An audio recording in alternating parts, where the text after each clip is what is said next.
गो विज्ञान पर राष्ट्रीय सम्मेलन के शुभारंभ के अवसर पर मंच पर उपस्थित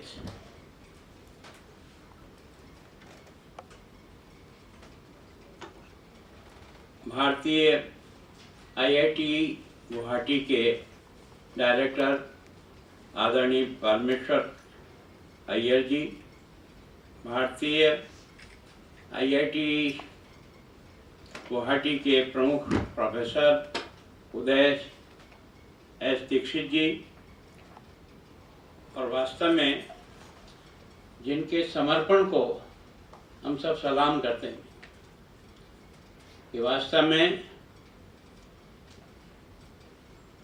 सुनील मानसिंघा जी ने जिस प्रकार से अपनी सारा जीवन और शक्ति इस राष्ट्रीय कार्य को खड़ा करने के लिए समर्पित किया है, हम सब लोग आपका बहुत बहुत सम्मान करते हैं।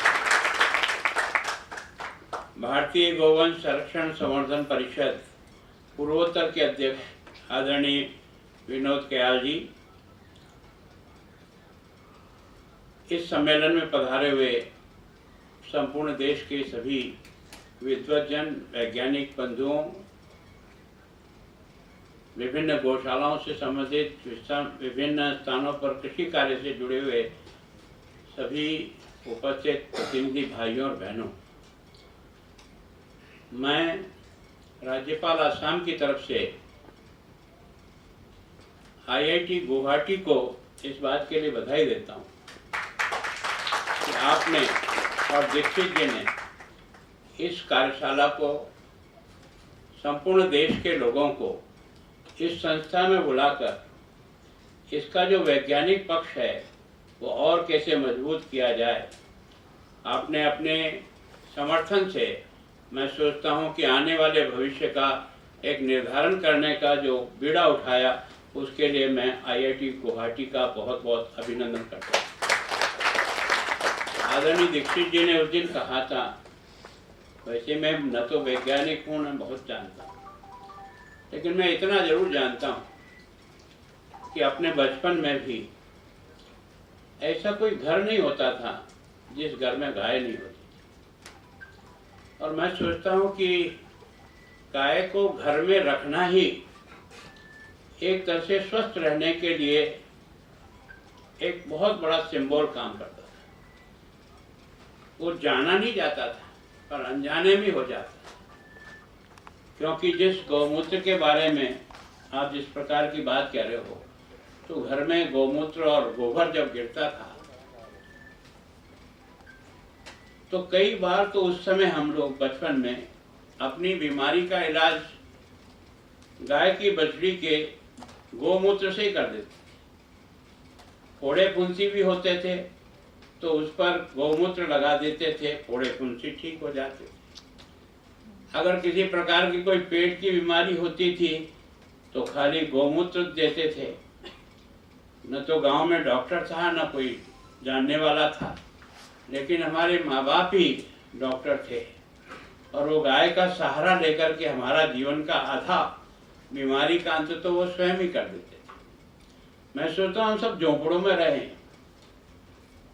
लेकिन झोंपड़ों में जो लीपा जाता था गोबर और गौमूत्र से, मैं सोचता हूँ वो जितना साइंटिफिक था, अब आप सब रिसर्च करते हैं उस ओर जा रहे हो, जबकि हमारे पूर्वजों ने पहले रिसर्च कर दी थी कि अगर गाय के गोबर से और गाय के गौमूत्र से लीपा हुआ मकान में अगर आप रहते हो तो आप ज़्यादा स्वस्थ और सुरक्षित रहोगे। यह साबित कर दिया सब। इसका मतलब वो पढ़े लिखे तो नहीं थे, लेकिन अनुभव के आधार पर उन्होंने अपने जीवन को चलाया। और जितने हमने बढ़िया बढ़िया मकान बनाए हैं और जिसमें अपन ने पता नहीं कौन सा ग्रेनाइट और कौन कौन से ऊंचे लगाए हैं, आधे हाथ पैर तो वहीं टूटते हैं। मेरे हिसाब से हर 10 परिवारों में से एक परिवार ऐसे बढ़िया मकान में ब्रेन हेमरेज का पेशेंट 50 साल में एक आध बार जरूर मिल जाएगा, यह गारंटी है। मतलब हमने हमेशा अपने जीवन को जिस दिशा में डाला उसने हमारी सब बीमारियों को अपने आप ही आमंत्रित कर दिया। अब उस समय में झोंपड़ों में रहते थे, ऊपर भी केलू थे, लेकिन गारे की लीपी हुई जगह पर ही हम रहते थे, खेलते थे, कूदते थे। तो मैं सोचता हूँ हम तो किसी डॉक्टर के बिना गए यहाँ तक आ गए।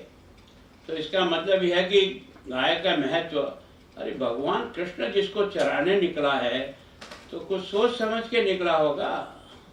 गोपालक कृष्ण ने अगर अपना सारा जीवन गायों के बीच में बिताया है, इसका मतलब हमारी संस्कृति भगवान कृष्ण से भी पहले गाय ने शुरू की है, जिसका कृष्ण ने पालन किया या कृष्ण ने उसको चराने गया। का मतलब हमारा समझने का इन कुछ वर्षों में हमने इस चीज़ों को एक तरह से दुर्लक्ष्य किया, उसके कारण से हमने पता नहीं कितनी आफतें अपने आप मोल ले ली। मैं सोचता हूँ कि माँ के दूध के बाद अगर सबसे श्रेष्ठ दूध बच्चों के जीवन के लिए अगर कोई है तो निश्चित रूप से गाय का दूध है। मैं सोचता हूँ कि आप 2 बच्चों का परीक्षण करो, एक को भैंस का दूध पिलाओ रोज और एक बच्चे को गाय का दूध पिलाओ, और दोनों बच्चों को आप 25-30 साल बाद टेस्ट करो तो आपको पता लगेगा कि गाय का दूध जिस बच्चे ने पिया है उसका टैलेंट कैसा होगा और भैंस का दूध पिया हुआ बच्चे का टैलेंट कैसा होगा। इसका मतलब अपने आप वैज्ञानिक सिद्ध है। मैं सोचता हूँ कि गाय का जो घी है वो अमृत है। मतलब ये जो कई बार कहते हैं ना कि अब घी नहीं खाना चाहिए, घी नहीं खाना चाहिए, ऐसा कुछ नहीं है। अगर शुद्ध गाय का घी खाने को मिलता है तो वो आपको कितनी बीमारियों का अंत कर सकता है। हमें बचपन में कोई हमारी आँख का इलाज का कोई हमारे पास ड्रॉप नहीं थी, पर हमारी माँ गाय का जो घी है उसकी एक उंगली भर करके आँख में घुमा देती थी, हमारी आँख की सब बीमारियाँ अपने आप समाप्त हो जाती थी। इसका मतलब उसका एक एक चीज गाय की मनुष्य जीवन के लिए कितना उपयोगी है, ये इसके कारण से हमने इसको गौमाता का ऐसे नहीं कहा हमने गौमाता कह दिया, गौमाता कह दिया। तो और कि इतने जानवर हैं उन सबको गौमाता, उनको माता क्यों नहीं कहा, भैंस माता क्यों नहीं कहा, उनको भैंस क्यों नहीं कहा।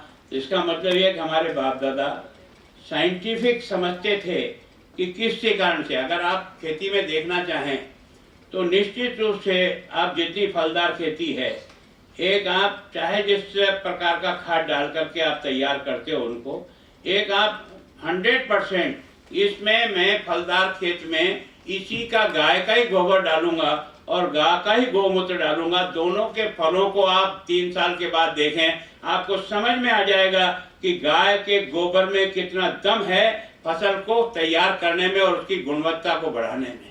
मैं सोचता हूँ कि जो गाय के द्वारा खाद से तैयार किया पपीता खाओ, आधा इलाज तो आपके पेट का वही कर देगा।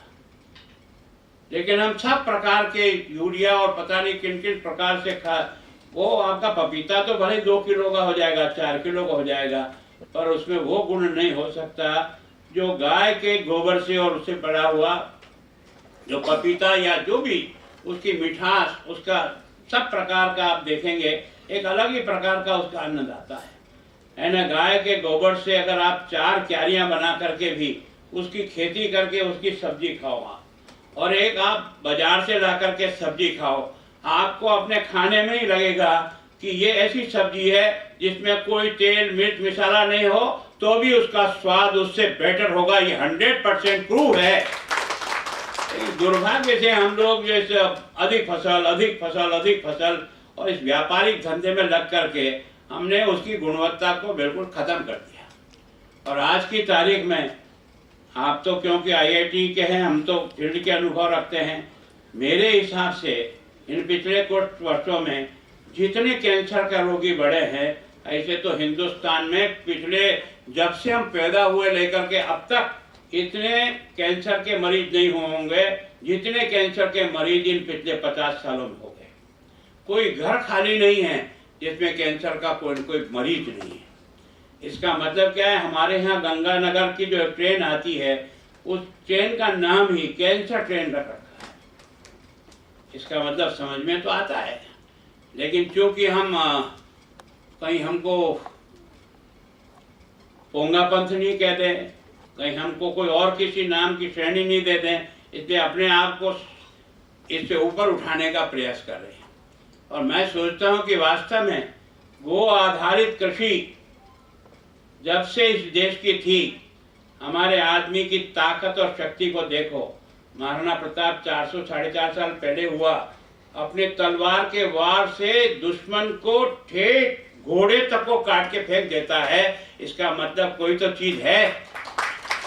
ये कहां से आई? ये कोई जादू से तो नहीं आई। उसके शरीर को जिस प्रकार के खान पान से बना है, वही तो उसकी शक्ति थी। और इसी कारण से हमने आमने सामने के युद्ध में भी है ना, दुश्मन को जो ललकारा और पछाड़ा है, वो अपने शरीर की ताकत के आधार पर और अपने अंदर के जिर के आधार पर कि मैं सत्य की लड़ाई लड़ रहा हूं और इसलिए मेरे साथ ईश्वर का पूरा वरदान रहेगा, तभी जाकर के देश बच पाया है। तो मैं सोचता हूं कि हम लोगों का इस बारे में निरंतर जो है ना, अब इसके लिए केवल भाषण देने से कोई नहीं सीखेगा। भाषण देने से तो बात आई और अखबार में छपी और चलेगी। हमको प्रयोग करके दिखाना पड़ेगा। हम सब लोगों को एक एक गांव में एक एक किसान को पकड़ना पड़ेगा और उसके इस गाय के गोबर और इसके गोमूत्र से और इससे खेती को करके दिखाना पड़ेगा। और वो सारे गांव के खेत की तरह क्या होगी और इसके खेत की स्थिति क्या होगी, तब लोग इसको समझ जाएंगे और पकड़ जाएंगे। हम लोगों ने गाय के साथ जितना घोर अन्याय किया है, उसी का परिणाम देश भुगत रहा है। हमने जितना उसका दुर्लक्ष्य किया है, जितना उसको हमने एक तरह से मारने के लिए छोड़ा है, उतना ही हमारा दिवाला निकला है। और जब से मैं कह सकता हूँ, कितनी भी गरीबी हो, एक गाय भी अगर पाल लेना तो अपने घर का सारा खर्चा अकेली गाय उसके बच्चों को पाल करके तैयार कर देगी। ये गारंटी है, कोई घाटे का सौदा नहीं। लेकिन दुर्भाग्य से हमने सब चीजें ये सोच के कि ये बेल क्या काम आएगा, ये क्या काम आएगा, और हमने उसको सड़क पर मरने के लिए छोड़ दिया है। विशेष करके और भी आपने देखा होगा, ये जितनी भी गायें सड़क पे घूमती है, ये किसी न किसी मालिक की है ना, कोई कोई तो इसका मालिक होगा। जब तक उसने दूध दिया तब तक तो मालिक ने घर में रखा, और जब से उसने दूध देना बंद किया, उसने बाजार के अंदर छोड़ दिया। और उसके कारण से दोहरी तकलीफ आई कि गाय लाभकारी नहीं है। इसमें से क्या चीज निकल के आई कि गाय लाभकारी नहीं है, इसलिए छोड़ रहा है।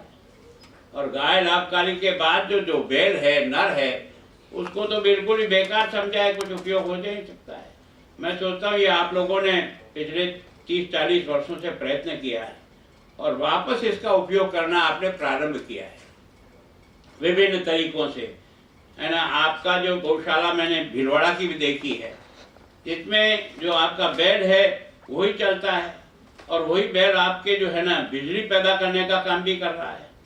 तो आपकी खेती काम, और अब तो आप लोगों ने कई ऐसे प्रकार के है ना बना दिए साधन, जिन साधनों से खेती भी,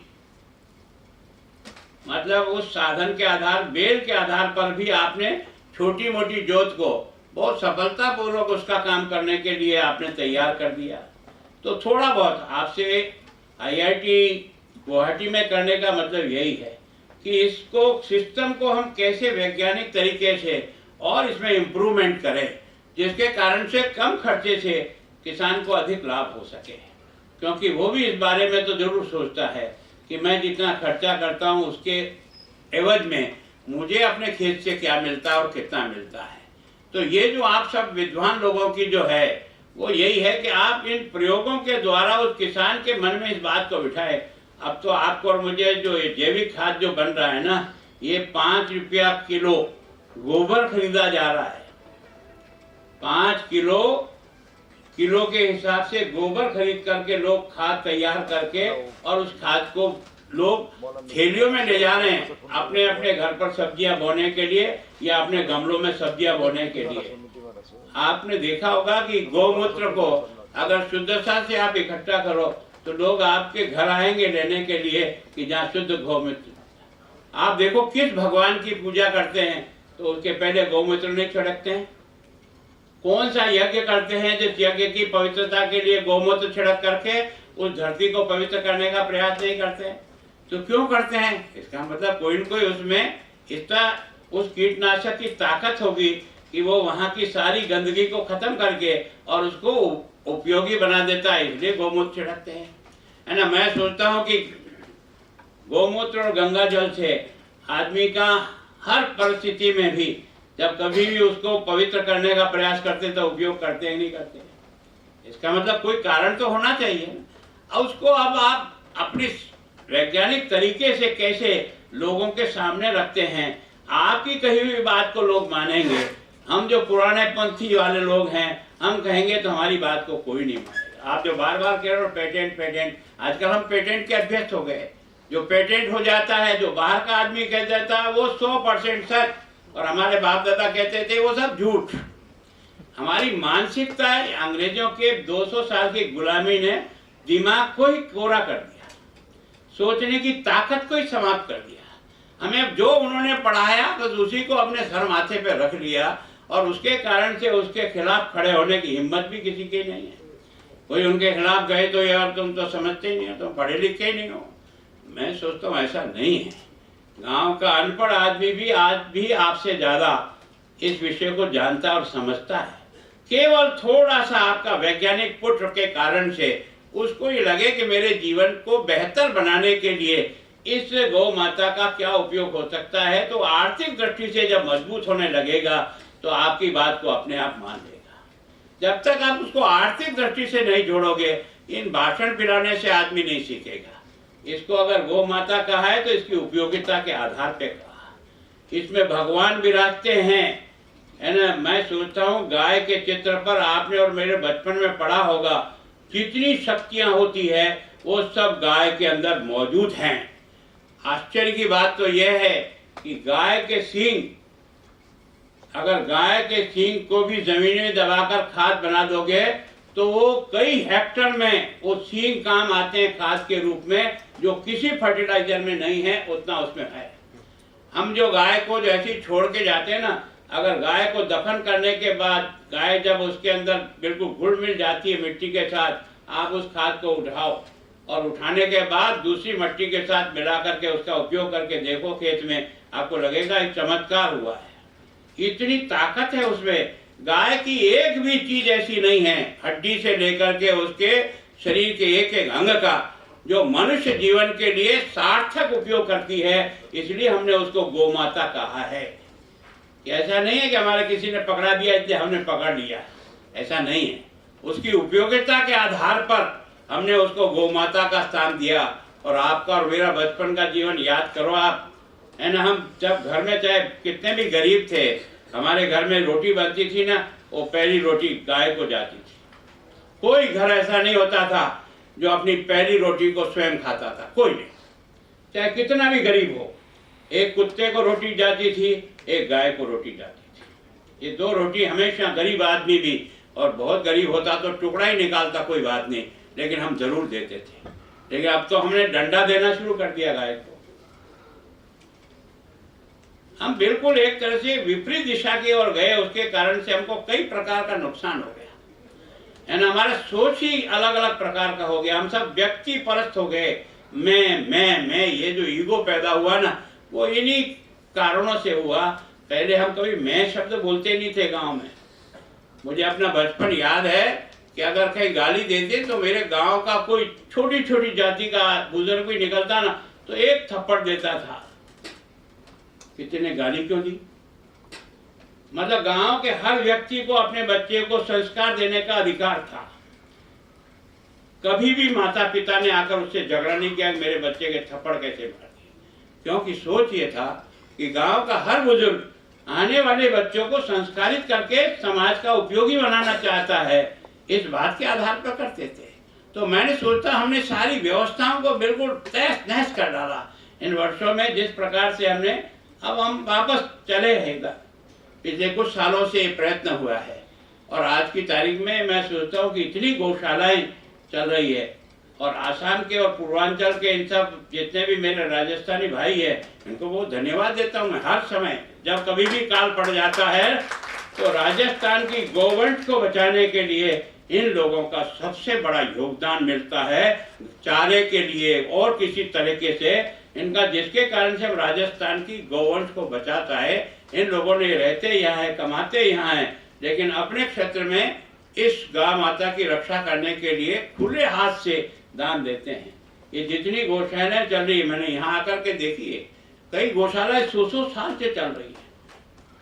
100 साल से वो गौशाला चलाने वाला व्यक्ति अपने आप ही आसमान पे पहुंच गया तरक्की की दृष्टि से, क्योंकि उसने गौ माता की सेवा की है। उसके पुण्य के आधार पर उसका सारा परिवार तर गया है और उसके कारण से वो बिल्कुल सारा खर्चा वही उठा रहा है, कोई एक पैसा आमदनी उसमें से नहीं कर रहा है। 100% अपना जेब का मेहनत का खर्चा लगा करके भी गौशालाओं को चला रहा है, केवल इसलिए कि इस गौ माता के आशीर्वाद से मैं और मेरा परिवार सुखी है, समृद्ध है, तरक्की में जा रहे हैं, बहुत आनंद का अनुभव कर रहे हैं, इसलिए लोग गौशाला चलाते हैं। मैं सोचता हूँ कि पिछली बार वसुंधरा जी के साथ मुझे इस विभाग को भी काम देखने का मौका मिला। हमने वसुंधरा जी को इस बात के लिए तैयार किया कि जितनी भी गौशालाएं चलती है ये लोगों के दान से चलती है, और लोगों के दान की भी एक सीमा होती है। जरूरी नहीं कि वो दान जितनी गायें हैं उतना पैसा मिल जाए, तो फिर क्या होगा, उस गाय को कम चारा डालेंगे, उस गाय की व्यवस्था में कहीं कहीं कटौती करनी पड़ेगी। तो मैं सोचता हूँ तो बहुत बड़ा पाप लगेगा। हमने एक जगह लाकर बात भी दी और उसके बाद वो अगर आधे पेट रह गई है तो निश्चित रूप से उसके मन में भी तो कुछ कुड़कुड़ाहट तो होती होगी। और मैं सोचता हूँ जो नहीं बोलता है ना, वो जानवर भी आपको आशीर्वाद देता है। ये जो हम कभी कभी गाय को पानी पिलाने के लिए कुंडिया बनाते थे ना गाँव में, तो वो गाय या जानवर या बकरी या और कोई पानी पी करके भी जब जाता था ना, तो निश्चित 2 शब्द कुछ मन में सोचता था जिसका पुण्य आपको लगता था। और इसीलिए गाँव में है ना, गर्मी के दिनों में भर के रखने की आदत है। आपने देखा होगा, हम चुरकलिया को चुगने के लिए भी हमारी माताजी, जब हम बच्चे थे तो एक हांडी फोड़ करके, गरीबी थी इसलिए कोई नई हांडी नहीं लगाते, नहीं पुरानी कोई मटकी होती तो उसको निकाल करके उसको फोड़ करके और छीके में लटका करके 1 लोटा पानी मेरी दादी हमेशा उसको साफ करके और उसमें दूसरा पानी डालती थी। हम बचपन में नहीं समझते थे क्या होता है इसका, हमें पता नहीं लगा कि क्यों करती है, रोज ऐसा करती है। लेकिन वो जो चुरकली एक बूंद उसमें से जो लेके जाती है पानी, वो भी आपके लिए मंगल सोच के जाती है। उसी के पुण्य से आपका परिवार और आपके आने वाली औलादों को आगे बढ़ने का अवसर मिलता है। तो कौन किसको आशीर्वाद देता है, कोई सभी संत आशीर्वाद देते हैं ऐसा नहीं है। हर प्राणी आशीर्वाद देने की क्षमता रखता है, और जो अपने मन में अच्छे भाव सोचता है उसकी आपके ऊपर परिणति जरूर होगी। तो मैं सोचता हूँ कि इस प्रकल्प के आधार पर है ना, सब प्रकार से, और राजस्थान में हम लोगों ने कोशिश की कि इन जितनी गौशालाएं चलती हैं उनको कुछ तो भी आर्थिक मदद करें। और इसलिए हमने पहले जितना भी रजिस्ट्रेशन होता था ज़मीनों का या बिल्डिंगों का, तो उस पर हमने सेट लगा दिया है ना। अगर आपने 2 लाख का स्टाफ लगाया तो उसका 5% आपको वो सेस देना पड़ेगा, और वो फंड सीधा ही जाकर के गवर्नमेंट के एक अलग खाते में जमा होता था। फिर हमको कुछ पैसों की कमी पड़ी तो हमने एक्साइज को भी उसमें टच किया, और एक्साइज पर भी हमने ये टैक्स लगाया, और उसके कारण से राजस्थान में लगभग 300 करोड़ रुपया साल का हमको मिलने लगा। तब हमने फिर जितनी भी रजिस्टर्ड गौशालाएं थी उन सब गौशालाओं को पहले हमने 3 महीने का अनुदान दिया। उस समय हम 16-32 देते थे। अभी हमारी सरकार जो है ना, गहलोत साहब के आने के बाद उन्होंने 20-40 कर दिया। छोटे पशु को 20 रुपया और बड़े पशु को 40 रुपया। और इसके कारण से वो हमने 3 महीने शुरू किया, फिर बाद में हम 6 महीने की करा। अभी की सरकार 9 महीने तक राजस्थान में चलने वाली रजिस्टर्ड गौशाला को 9 महीने का अनुदान मिलता है। बहुत बड़ी सहायता राशि उन तक पहुंचती है। इसके कारण से हमारी गौशालाएं अच्छी, स्वस्थ और बढ़िया गायों का जो खड़ी हो। लेकिन मैं जो बार बार गौशालाओं वालों से निवेदन करता हूँ, केवल और केवल गाय का पुण्य करने के लिए मत हो, इसकी नस्ल बदलने का भी प्रयास करो। जब तक आप नस्ल को ठीक तरह से बदला नहीं सकोगे, ये जो आधा किलो की गाय है इसको पालना कोई पसंद नहीं करेगा। इसी गाय को आप 4 किलो का दूध की गाय बना दो तो हर आदमी उसको पालने का प्रयास करेगा। और वो कब संभव होगा? जब आप उसकी नस्ल को भी बदलेंगे और उसको खाने पीने का भी कुछ दोगे। मैं आसाम में जब निकलता हूँ सड़क से, तो सब गायें कहीं कहीं खेत में चरती हुई मिलती है। अब वो पौष्टिक अगर वो नहीं खाएगी तो दूध कहाँ से देगी? उसको जब तक आप खिलाओगे नहीं तब तक वो आपको रिटर्न में क्या करेगी? और इसके कारण से मैं सोचता हूँ कि इस तरह से हमको नस्ल सुधार के लिए भी जो आपके प्रोजेक्ट का अंग है और आप लगातार इसमें कोशिश कर रहे हैं, तो वो भी हमको प्राथमिकता के आधार पर करना चाहिए। और मैं सोचता हूँ कि गाय ये हमारे परिवार को पालन करने के लिए नहीं, दिमाग को ठीक रखने के लिए भी आवश्यक है। मैं आपको आज कह रहा हूँ, आप जो भी दूध आप लेते हो, जिससे भी आपको कितना ही महंगा मिले, गाय का दूध लेकर के अपने बच्चों को पिलाओ। आप 15-20 साल बाद देखोगे अपने बच्चे बाकियों से भिन्न है, ये गारंटी है, क्योंकि उसमें से अमृत होता है, ये है। लेकिन हम दोनों को अलग नहीं कर पाते हैं, कई बार हम उसको मिक्स कर देते हैं। मैं सोचता हूँ कि गाय का दूध अलग से ही ब्रांडेड होकर के बिके और ठीक प्रकार से बिके, तो हर आदमी गाय के दूध को लेने की कोशिश करता है।